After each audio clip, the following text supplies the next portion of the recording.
Quelque part dans l'univers, à des années-lumière de notre système solaire, une petite planète est en ébullition.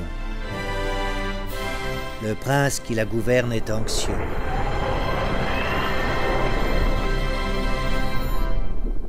Itek, ma douce Itek, mon intelligence artificielle, il faut que tu me redonnes confiance en moi.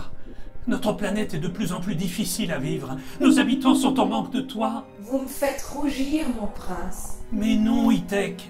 De toi pour se protéger. De toi, pas de toi. Nous manquons de place pour construire de nouveaux logements. Et nous ne pouvons plus amputer la nature nourricière. Là, j'avoue que je craque, j'ai un genou à terre. À terre? Bon sang, mais si bien sûr. Itek, fais une recherche sur Interplanète. Tape planète Terre. J'ai entendu dire qu'ils avaient des spécialistes là-bas. Ça y est, j'ai ouvert la page Terre. Oh, dites donc, vous avez raison, mon prince. Ils ont drôle de tête, les terriens. Mais c'est un peuple de bâtisseurs. Calme-toi, Itek. La folie des grandeurs, ce n'est pas pour nous. Nous, ce qu'il nous faut, ce sont des professionnels capables de s'adapter à nos besoins et à nos contraintes. Je mouline, mais ça vient. Voilà. Il y en a un qui semble vraiment dynamique, c'est un certain Habitat de l'île. Une coopérative HLM qui gère un parc de plus de 2500 logements. Ben voilà, une bonne nouvelle, tu vois quand tu veux. Dis-moi, on a des données visuelles sur cette coopérative? Voilà leur siège social. Oh, dites donc, la coopérative fête ses 100 ans cette année. Elle est née en 1917 à Illkirch-Grafenstaden pendant une guerre terrible qui embrase toute leur planète. Le maire de l'époque, Achille Baumann, a la bonne idée de fonder cette coopérative pour construire des logements décents aux ouvriers de l'usine de la ville. Ils étaient déjà novateurs à l'époque. À sa création, la coopérative s'appelait la Société coopérative d'habitation à loyer réduit d'Illkirch-Grafenstaden.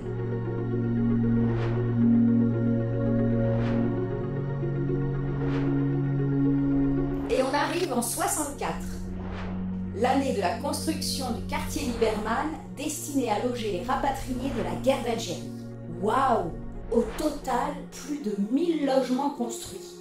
Quelle efficacité! Parfait. Ils savent même construire de grands ensembles de logements. Parce que ça, c'est une compétence dont on va avoir besoin sur notre planète. Mais ils savent surtout construire variés pour des publics hétérogènes avec des besoins diversifiés.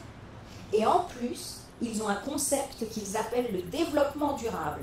Ils prennent soin de leur environnement et l'intègrent dans leur conception avec des matériaux biosourcés. Biosourcés? Bâtiments biosourcés, type d'ouvrage faisant usage de matériaux issus de la biomasse. Bon, ça va, je suis pas idiot. Je continue. Voici les rives du Bory. Une construction qui se décompose en deux types de logements. De l'accession et du locatif, regroupés dans un même immeuble.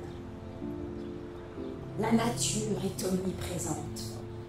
Le quartier est chauffé par un réseau de chaleur biomasse et en plus, il y a un espace de renaturation donnant sa place à la biodiversité. Ils ont répondu aux attentes des citoyens, mais aussi aux enjeux écologiques et sociaux pour une ville plus durable. Accession, locatif, individuel, collectif, respect de la nature. Ah, dis donc! Je pense à ma mère. Je peux plus la garder à la maison, ma femme n'en peut plus. Qu'est-ce qu'ils pourraient faire ces gens-là pour ma mère? Pour votre maman, prince, ils savent concevoir des lieux où il fait bon vivre hors de l'isolement et de la solitude.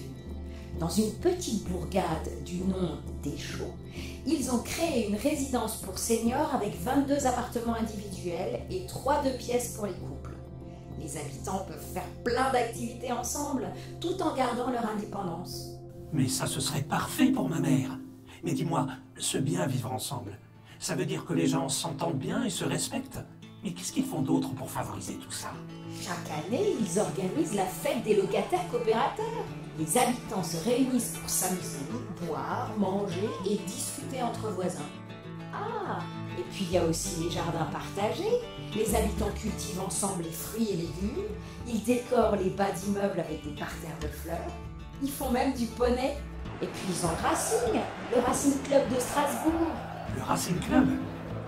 C'est quoi? C'est un des plus grands clubs de foot du pays. Et les joueurs participent avec les jeunes habitants à une opération appelée MTM-PTC. MTM-PTC. Mouille ton maillot pour ta coopérative. Ils sont vraiment forts, hein? Tiens, justement, les habitants, eux, qu'est-ce qu'ils en pensent? C'était une nouvelle vie. En fait, j'ai eu mon petit garçon il y a 2 ans et demi. J'avais besoin d'un appartement plus grand, c'était un peu rapide. Ça a été très très compliqué de rester là où j'étais. Donc j'ai fait appel à mon employeur qui m'a redirigée vers l'habitat de Lille et tout s'est fait en 2 mois de temps. J'avais l'appartement, les clés et la nouvelle vie commençait. Oui, ils accompagnent beaucoup les gens. Hein. Si vous avez un souci, il suffit de téléphoner ou vous déplacer. Puis avec l'équipe de jeunes qui est là-bas, maintenant ça passe comme une lettre à la poste. Hein. Je crois que j'ai eu les clés le 15 décembre. C'était pas propre, hein. Ils m'ont refait plafond et plancher. Ça, c'était déjà une bonne chose. J'ai découvert une vie de quartier dans mon bâtiment, ce que je n'avais pas avant. On a de la chance, on a franchement des super voisins. On les côtoie souvent. On les a en face, il y a beaucoup d'enfants, donc pour la petite, c'est bien. Ah oui, c'est intéressant. Mais dis-moi, qu'est-ce qui se cache derrière cette coopérative? C'est pas humain. Ils sont des milliers à faire tout ça, non? La coopérative compte maintenant sur le savoir-faire et l'expertise de 57 salariés. Et sa direction a été confiée à Laurent Colère. En colère? Non, calmez-vous mon prince, Colère, c'est son nom. Mais ils ont aussi un conseil d'administration et un conseil de surveillance très engagés tous les deux. Formidable. Ça me plaît tout ça. Des gens engagés, des habitants heureux, des beaux immeubles. Attendez, prince, il y a un problème.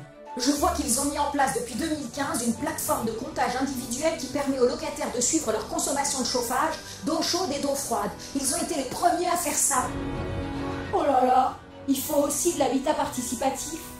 Tout au long du projet, les futurs habitants élaborent ensemble leur immeuble et leur logement.